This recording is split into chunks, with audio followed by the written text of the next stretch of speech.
Welcome to the podcast. Y'all ask, what I'ma talk about with y'all ass? Everything from Nostradamus, Lil Pump, all the way down to Donald Trump. But black issues will be always at the forefront. Hoodies, I know that's just what y'all want. Black life, black love, all of the above. It's King Rashidi hoodies, isotone gloves. I'm ready, it's Rise, God Team. Rest in peace to the God Queens. Hey.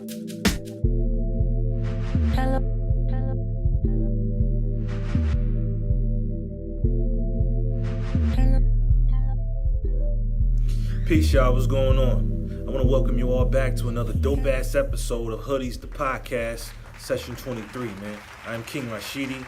Let's get it on. Word, because this is going to happen. So just chill. And let me go through the motions real quick.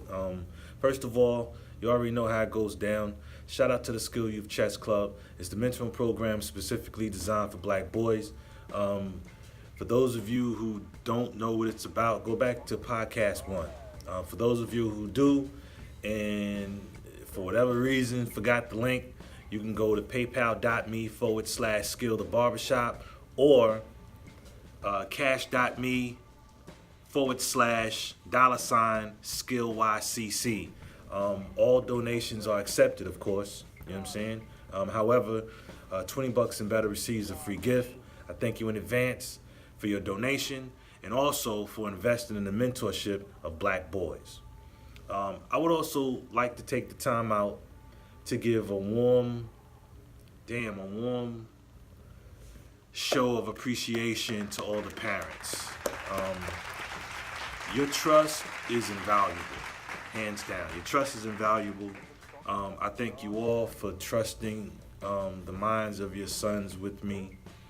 You know, their young, impressionable minds. I really appreciate that, man. It's crazy.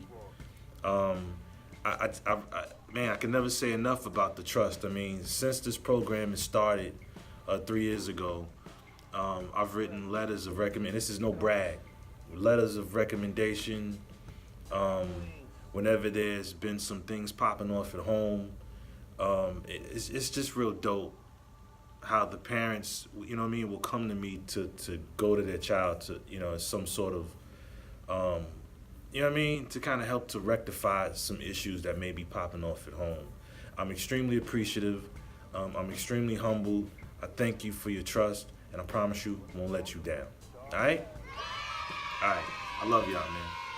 Also, special shout out to good sister Viviana, one of the parents who's been extremely instrumental in recruiting new members and a few counselors as well to help me out in this endeavor. I'm extremely appreciative. Thank you, Sister V. All right? Also, before we get into this thing, I want to give a warm, special shout out also to black people everywhere, black men, women, boys, girls, and an extra special shout out to all our elders, man. Let's give a shout out to our elders.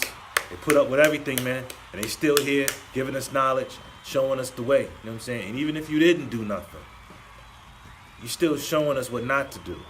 So I thank you, too. Thank you. Word. Ain't got a long time, so let's get into this thing. You know how people always saying, let's keep it 100, let's keep it a stack. You know, basically another way of saying, let's keep it real. So let's keep it a stack, all right? Listen. Let's keep it a stack. A lot of us get mad emotional. I'm one of them. I get mad emotional. Oftentimes I get emotional about things that's not even worth getting fucking emotional about. I'm guilty of it. It's really not even worth my attention half the time. There's one particular issue that's come and gone. That's the whole Gucci thing. It's kind of old news now. You know how it goes. Everybody gets riled up for about a good week and a half, if that, and then they move on. But I just want to touch on that real quick. I spoke about this before, but I just want to make myself clear. First of all, I get why we as a community are outraged by this blatantly disrespectful apparel that Gucci came forth with. H&M came out with some shit too. So that was something really distasteful. They had the the sweater with the little brother on there, saying the coolest monkey in the jungle. We all got an uproar about that, and I get why. Because through years and years of being referred to as monkeys and swinging from trees and shit like that. Now the thing with Gucci, that this sweater, some sort of sweater that you can pull over I guess it's for the winter times, to pull over your face, whatever. It gives off the blackface impression. So I get it. Now, for those of you who don't know what blackface is, let me just give you just a very, very brief thing about blackface, and then you can go Google the rest. Okay. Blackface is something that popped off in the 1830s, right? Like minstrel shows. It's when white folk would paint their faces with some sort of black, not necessarily sure what it was, some sort of black paint. I guess some sort of carbon, some charcoal, I don't know, makeup or some sort of black foundation that covered, their face, and then they would have like the either red or white lips, right? So when they would do this, they would, have shows, minstrel shows, where they would get on stage, dance around, they would do musical numbers, just act like buffoons, all the real, buffoonery shit. So a lot of our people were outraged by this, and rightfully so, because it's just blatantly, like I said, blatantly disrespectful, right? Keep this in mind, right? Y'all remember Boomerang when Marcus Graham, Eddie Murphy's character, and whoever I think it was, and Halle Berry's character was trying to come up with an ad for Stranger? Come up with like a really good way to pitch Stranger. I'm gonna go out on a limb and say that that's the same thing they do with new, when they want to bring forth new apparel, even with Gucci. And I think even Versace, one of them had some sort of get up with, with a noose with it, which I don't understand where a lot of these people get their fashion sense from. Shit's fucking ugly, just to start with. But I can understand why we're outraged about that. But anyway, you got to think these people go through all emotions, to come out with new apparel, new products and such. And listen, Gucci's pretty big. It's pretty expensive. I can't afford it. I don't know a whole lot of people who can. Every now and then you might see somebody with some Gucci sneakers. I think last time I seen somebody with some Gucci apparel, I was a layover, I think in Charlotte or Philly, one of those. But anyway, now you might see like some young brothers come in with, with a Gucci belt. You know what I mean? And you can tell it must be real, because it'd be young brothers who never tuck their shirt in, and they'll come in and actually tuck their shirt in so you can see the Gucci emblem, on the belt buckle. Other than that, I don't know too many people who's rocking Gucci like that. I just don't. Nobody comes to mind. Anyway, like I said, yeah, there are people who are watching, there are people who are pretty savvy when it comes to putting out, new apparel. So you got to think somebody must have said, well, you know what, sir, you know this is going to bring some backlash, right? And somebody said, I don't give a fuck. Somebody said, watch this. Watch this. Watch how these niggas get worked up. And it works every time. Watch these niggas lose control and get bent out of shape over this apparel. And of course it worked. You got a group of people over here who's saying, fuck this, let's boycott Gucci.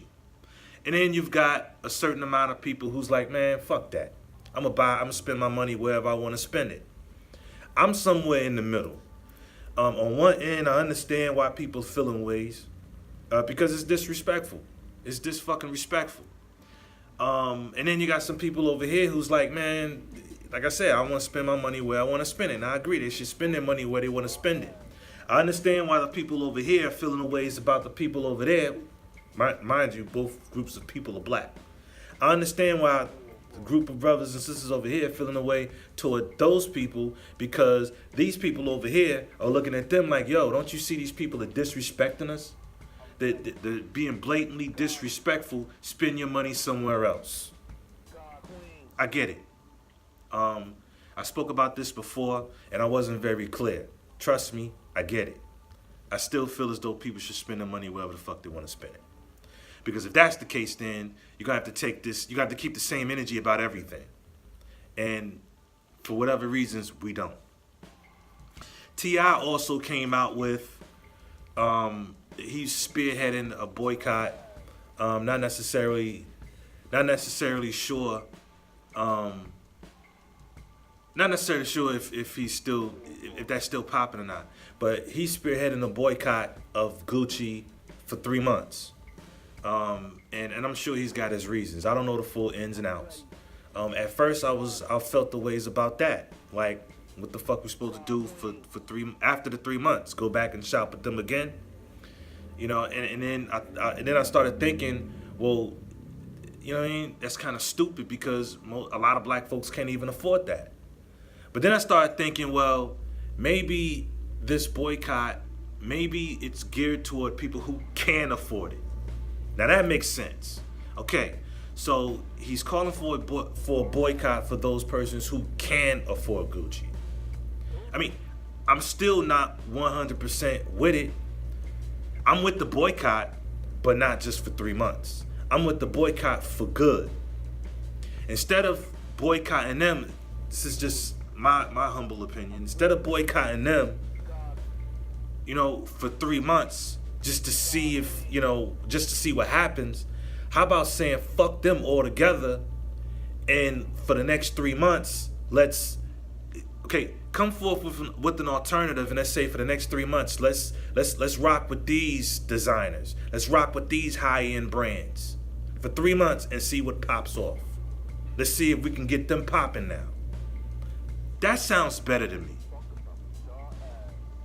Because of the blatant disrespect, I feel as though we shouldn't fuck with them, period. You know what I mean? But for those persons who can't afford it anyway, that's like boycotting Lamborghini, Maybach. They're not gonna miss you, fam. You can't afford their merch anyway. So what's the point? I also said before, shit, you wanna boycott something, you wanna bring forth some sort of change, then boycott the church. And like I said before, I'm not here to talk greasy about your Christian beliefs. What I mean by that is, take your tithes and offerings for a year and save it. You know, safe deposit box, under your mattress, hey, even in your bank account. Take all those funds that you would dump in the collection plate and put it aside for a year. Yo, it'd be even better if you can get some friends to join with you. About 5-10 people to join in with you. Save your money, man. If your God is a loving God and a trusting God and Jesus loves you like that, then I'm sure that Jesus can understand that you're trying to build something for your kids' future. Or if you have no kids, it's your future. I'm sure your loving, trusting God will understand that. And then at the beginning of that year, the group of you just may have enough funds to start a business of your own. Okay? And that brings me to Spike Lee's situation. There was an ad that I still to this day haven't necessarily read it, because once again, I'm not necessarily feeling that either. It was something about him boycotting Gucci and Prada until they hire persons of color or something to that effect, right? I'm not with that either, because I don't feel as though you can tell somebody who to hire. I don't think it's fair to tell people who to hire. Once again, save your funds from church. At the end of the year, see what you're working with. You just may have enough to start your own business. And if you do, it'd be even doper if, as a collective, you and some really good friends could start a business together with the money you've saved over that year, right? Start your own business, hire who you want to hire. See, well, all of this is just my opinion. I don't know why I have to listen to. All of this is just my opinion. Start your own business, hire who you want to hire. Instead of picketing and chanting outside someone else's place of business, begging them to put you on. Start your own business. How about that? You can hire who you want to hire. You know? Nobody's going to tell me who to hire. Nobody's going to tell me who to hire. Nobody. Nobody's going to tell me nothing. I mean, well, my electric bill money. I need my rent money, shit like that. But you ain't about to tell me who to hire. Fuck out of here, man. For real. So there's that.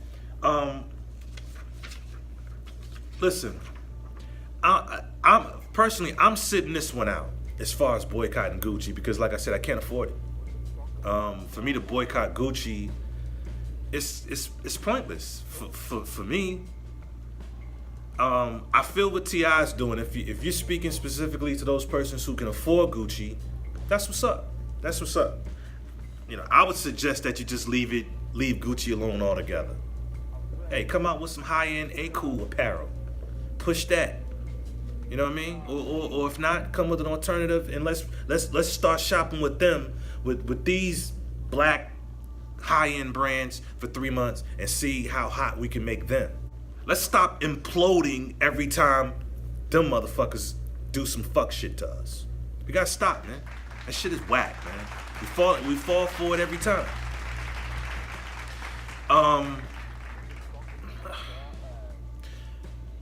For those of us who get worked up, because we still keeping it a stack. For those of us who get worked up over the fight videos, for those of us who get worked up over the videos of law enforcement manhandling our women, our brothers, our children on social media, hey, do what you want to do. But if it makes you feel a ways, if it gets you riled up, first, number one, stop watching it and stop taking it personal. Take the emotion out of it. I mean, don't get me wrong, that's the hard part. And when I'm speaking to y'all, I'm speaking to myself. That's the hard part. Take the emotion out of it. There's a reason for it. Gucci knows what they're doing. They know what they're doing. And it's at our expense. And we're falling for it every time. Just take the emotion out of it. See the shit? See those ads? See the apparel? Let's keep it moving. Because number one, if we were buying black, and I understand some people say it's not buying black if, say, you're getting it manufactured by some Asians or something like that. And I get that.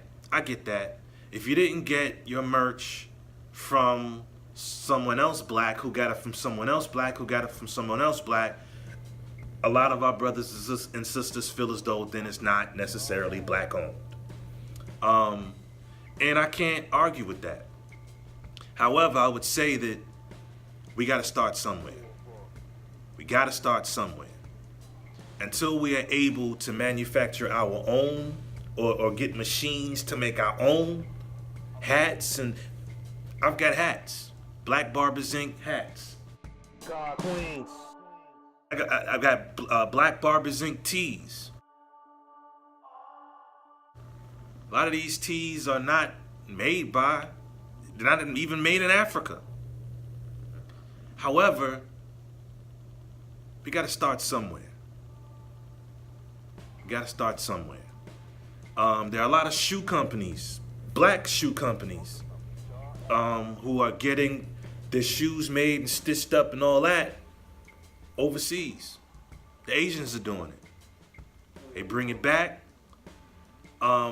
And when you buy apparel from that business, from that brother or sister, it contributes to putting food on their table.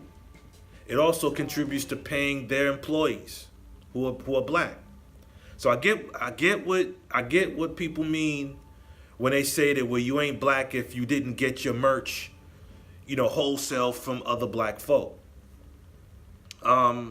My response to that is, I feel you, but we got to start somewhere. So once again, let's take the emotion out of it. Listen, even with family, I know this is a little off, but I want to go a step further with the not taking the personal part. Even with family members, I would say with anybody, but even family members, and it may seem hard, right? Because you feel like, and once again, I'm talking to myself too. It may seem hard when someone you have a personal connection with does some bullshit to you it may seem hard to not take it personal because you have a personal connection with that person. But the kicker is, yeah, you have a personal connection with that person, but you don't have to take what they do and say to you personal. That make any sense? I say it again. Even though you may have a personal connection to that person because they're family, you don't have to take what they say and or do personal. Reason being is because a lot of people, including family members, siblings, moms, pops, uncles, cousins, close friends, whoever, or even total strangers, a lot of people have emotion. A lot of people have gone through some stuff that predate that present moment when they're standing right there in the face talking some bullshit to you. They've already gone through some trauma way before. And now here they are talking to you. And who knows, it could have been something you said or did that triggered that emotion in them. Keeping it a stack goes kind of, man, keeping it a stack, that stack is deep. See, because a lot of times a person could be hating on you, and when it riles you up or makes you want to rile up and spaz out on them, it might not be such a bad idea if we was to stop and think, damn, is that shit true? Sometimes the message can come from some unlikely sources. Really, sometimes what some people are doing is speaking to some unresolved issues within you. Word. That's why we get so worked up and pissed off. Sometimes. Sometimes it's not that. Sometimes it's them. Sometimes it's some shit that they went. Sometimes it's something you said to them or something you did to them. Probably meant no harm, but you triggered something. You know, if you're anything like myself, well, I'm not gonna act like just because I went to therapy that I'm cured. And I don't even know if the word cured is the right word to use, but I ain't gonna come off and say that just because I went to therapy that, I'm so much better than anybody else. Because the journey don't stop there. It continues, probably for life. Where I'm going with that is,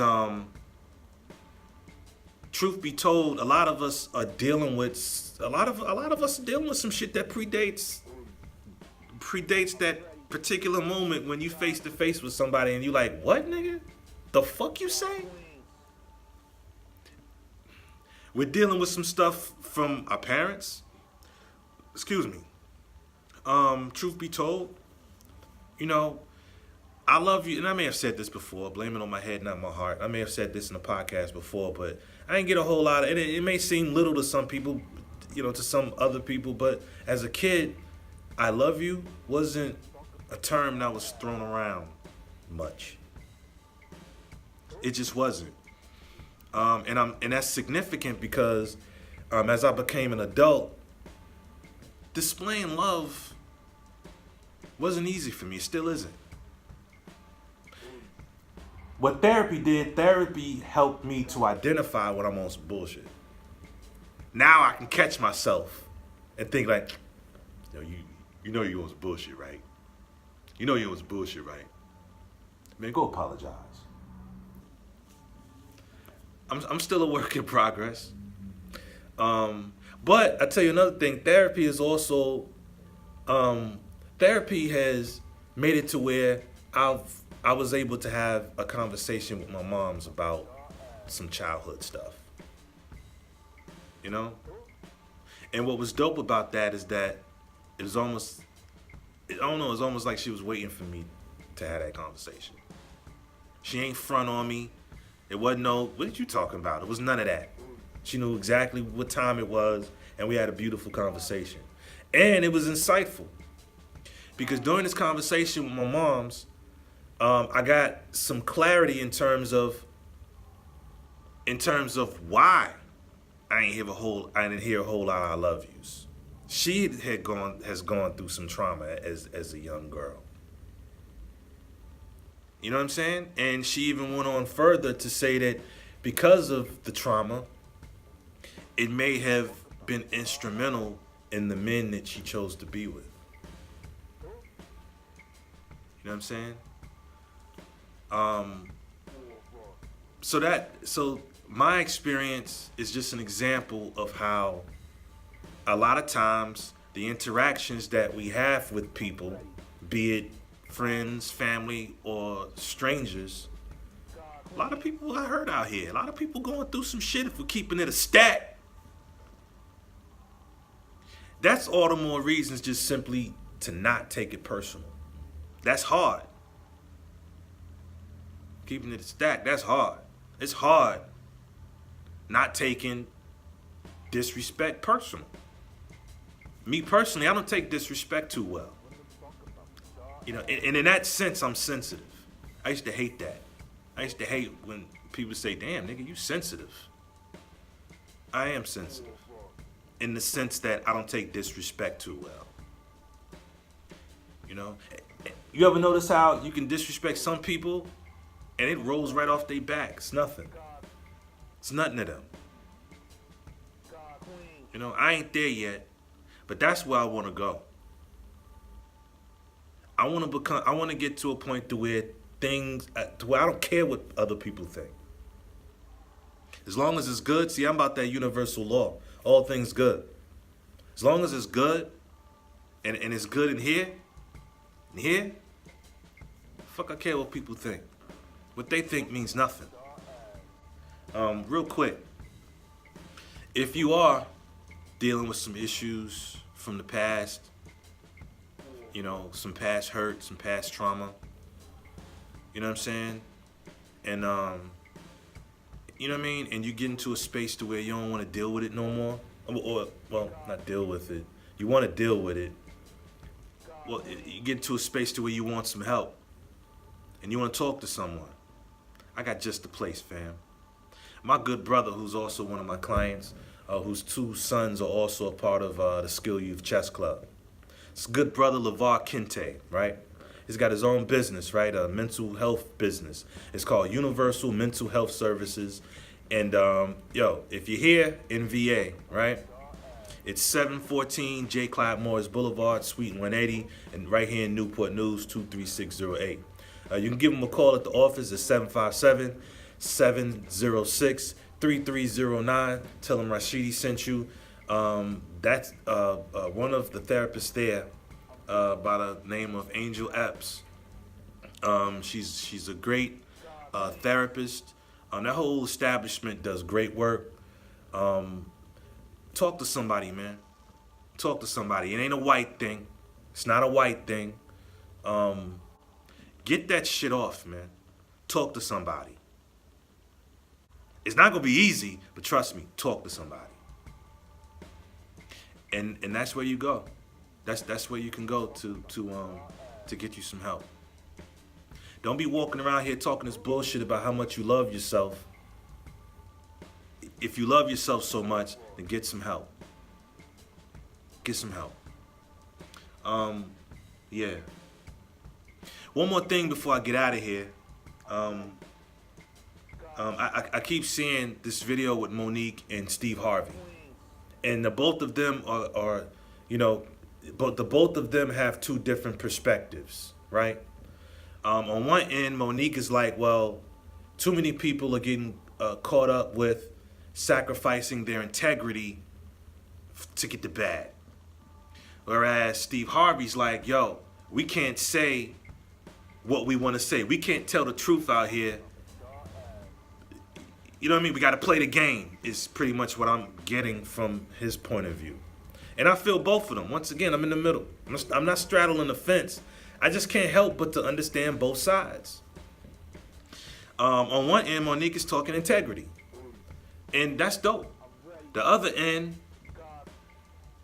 Steve Harvey is talking about playing the game. And Steve Harvey is really getting blasted. he's really getting blasted. He's being called a coon and some other shit. Which is, I don't think, well, that conversation that the two of them had, Monique and Steve Harvey, I don't think his point of view makes him a coon. You know what I'm saying? If you woke, or consider yourself woke or conscious or whatever you want to call yourself, and you work for white people, or just for anybody in general, you can't say what you want to say on a job. Can you? You can't speak your truth on the fucking job. You got to play the game. Especially if you're working for somebody else, you got to play the game. Isn't that what Steve Harvey's saying? Or am I missing it? Am I missing it? Because last time I checked, that's what he was saying. Play the fucking game. Get your own situation popping, then you can wear your integrity on your sleeve. Now, mind you, there's a certain level of integrity that comes with playing the game. You know, you can play the game without sacrificing your integrity. Some people call it biting your tongue. Some people call it biding your time. Hey, you can call it whatever you want to call it. I mean, listen, if you can work for somebody else and wear your integrity on your sleeve or wear your truth on your sleeve, then I tell you what, do this. Here's an exercise for you. Get you a bullhorn, right? And you can pick whatever time of day, either before your shift, your lunch break, or after your shift. And you stand outside with a bullhorn, right? And you speak your truth. Whatever your truth may be, whatever it may be, you stand out there and do that and see how that fares with your employer. Yeah, try that. Otherwise, you're going to have to play the game. We play the game all the time. There's nothing wrong with playing the game. Nothing whatsoever. There's nothing wrong with playing the game. Right? Here we go. Here's a book right here that talks on this a little bit. All right? Well, let me set this camera back up real quick, fast, in a hurry. You know what I mean? Yeah. Still in there? All right, check it. Here's a book right here. Kind of talks about playing the game. It's called A Spook Who Sat by the Door by Sam Greenlee. Right? This was given to me as a gift. Good brother Stan gave this to me for a Christmas gift. Even though he knows I don't celebrate the holiday. I'm not a religious person. He was like, yo, man, I know you don't celebrate Christmas, but I want to get you a little something. It's a pretty deep read. It's about a brother, you know what I'm saying, who was affirmative action hire. So apparently somebody told the CIA who to hire. But he was affirmative action hire into the CIA. He got in. He learned everything they had to offer, hand-to-hand combat, all kinds of sneaky shit that the CIA does, espionage, whatever, all that. And once he got his fill of information, he resigned, maintaining a decent relationship with those colleagues there, the higher-ups and all that shit. And then he resigned, and he left there, and he moved to the south side of Chicago. He moved to the south side of Chicago. He got with all the local gangs, taught them everything he knew about explosives, hand-to-hand combat, all that shit. And once he had to get in good with them, but once he mobilized them and got them all together, all on one accord, he started a revolution after that. He played the game. Man, and if you read this book and see how he played the game, the shit was ill because he played the game to the fullest, from his attire, his apartment that he lived in, the way he spoke. He was what a lot of people would refer to as a coon. He played the part. So of course because he came off non-threatening. So they trusted him hook, line, and sinker. Little did they know that he was plotting, playing the game. There's different approaches to this thing, man. Everybody can't be Asada. Everybody can't be Malcolm. Everybody can't be Huey, Bobby, Eldridge. You understand? Everybody can't be Angela Davis. You know? Some people want to infiltrate and go through the motions to become attorneys and or stuff like that, and some people want to fight they want to stand up for us from the inside. You know what I'm saying? And see to it that our people get, to see to it that we don't get twice the amount of time as our white counterparts. Think about all the crap that a black lawyer or whatever has to put up with, in the system, because they would be part of the system. Think about all the crap they got to put up with.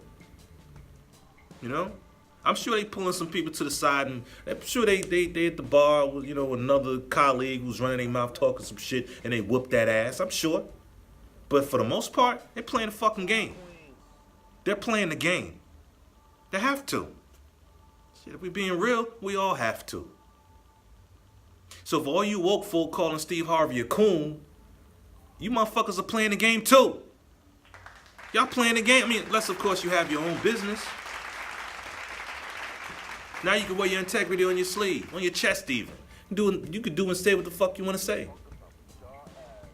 And for the record, a coon to me is, what's that man's name? William O'Neal? Is it William O'Neal? William O'Neal, the brother who gave the Chicago PD and the FBI the address and floor plans to where the Black Panthers were in Chicago. That's where Fred Hampton, his lady, Mark Clark, and some other folk, which resulted in their deaths. That's a coon. And a motherfucking traitor. That's a coon.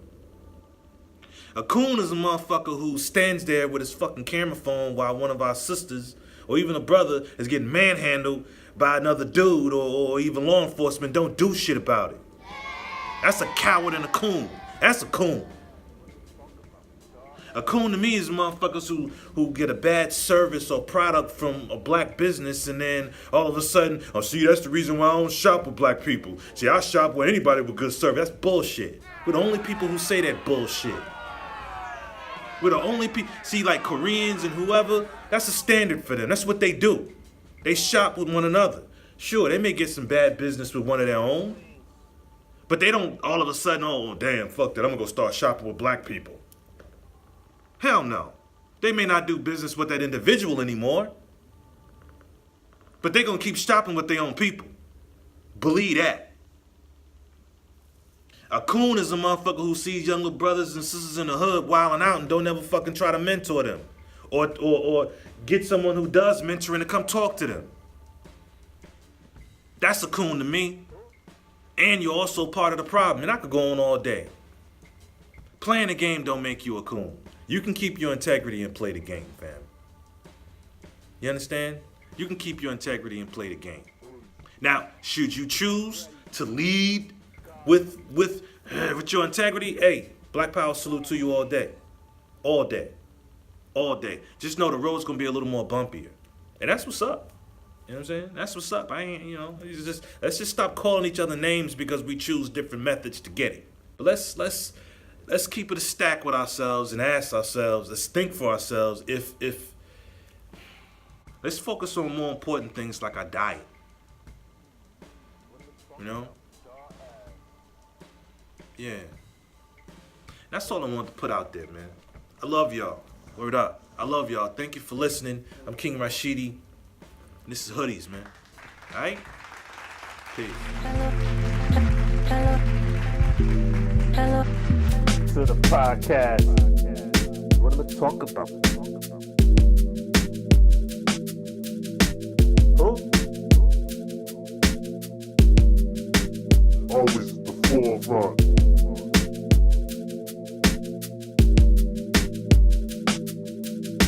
This King Rashidi. Hoodies. I'm ready. God King.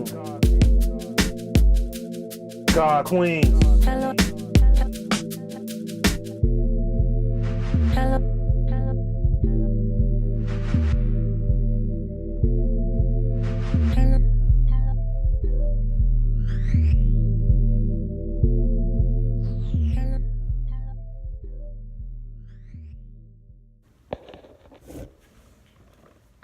Peace, what's going on?